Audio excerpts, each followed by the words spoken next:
नेपाल में कुदरत ने ऐसा कहर बरपाया है कि कुछ ही मिनटों में सड़कें, पुल, इमारतें और लोगों की पूरी जिंदगी पानी और मलबे में बह गई। नेपाल चाइना बॉर्डर के पास आई भीषण फ्लैश फ्लड में अब तक कम से कम 170 लोगों की मौत की पुष्टि हो चुकी है। लेकिन इससे भी बड़ी चिंता की बात यह है कि सैकड़ों लोग अभी भी लापता हैं और इनमें कम से कम 140 भारतीय नागरिक शामिल हैं।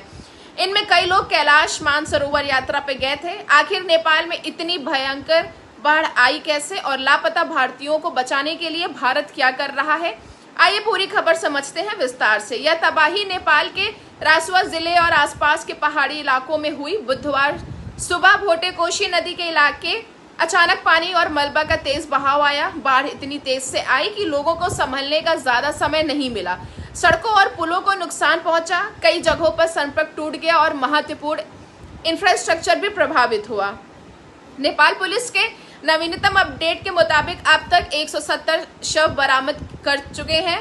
लेकिन रेस्क्यू टीम के सामने बड़ी चुनौती यही है कि कई इलाकों में भारी मलबा जमा है और खराब इंफ्रास्ट्रक्चर के कारण रेस्क्यू ऑपरेशन मुश्किल बना हुआ है। अब इस पूरी घटना का भारत से जुड़ा सबसे बड़ा और चिंताजनक पहलू, नेपाल टूरिज्म बोर्ड और अधिकारियों से मिली जानकारी के मुताबिक लापता लोगों में 170 भारतीय नागरिक शामिल हैं। इनमें कई लोग कैलाश मानसरोवर यात्रा पर थे। यह इलाका कैलाश मानसरोवर जाने वाले यात्रियों और दूसरे विदेशी पर्यटकों के लिए महत्वपूर्ण रूट है। भारत के अलावा अमेरिका, ऑस्ट्रेलिया, ब्रिटेन और कनाडा समेत कई देशों के नागरिकों के भी लापता होने की जानकारी सामने आई है। यानी यह सिर्फ नेपाल की प्राकृतिक आपदा नहीं रह गई, इसका असर कई देशों के परिवार तक पहुंच चुका है और भारत में कई परिवार इस वक्त अपने परिजनों की सुरक्षित वापसी की खबर का इंतजार कर रहे हैं। अब सबसे बड़ा सवाल यही है, इतनी अचानक इतनी भयंकर बाढ़ आई कैसे? शुरुआती रिपोर्ट्स में भूकंपीय गतिविधि और पहाड़ से मलबा गिरने की बात सामने आई थी, लेकिन बाद में वैज्ञानिक जांच में संकेत मिला है कि एक ग्लेशियर यानी हिमनद से जुड़े आइस रॉक एवलेंस में ने नदी में प्रभाव को अचानक प्रभावित किया। बर्फ, चट्टान और पानी का भारी मलबा नदी में पहुंचा और इसके बाद तेज रफ्तार से पानी नीचे की ओर बहा। रॉयटर और एपी के रिपोर्ट्स के अनुसार शुरुआती अर्थक्वेक असेसमेंट को बाद में ग्लेशियर कोलैप्स की दिशा में रिवाइज किया गया। हालांकि इस घटना की पूरी साइंटिफिक सीक्वेंस की जांच अभी जारी है।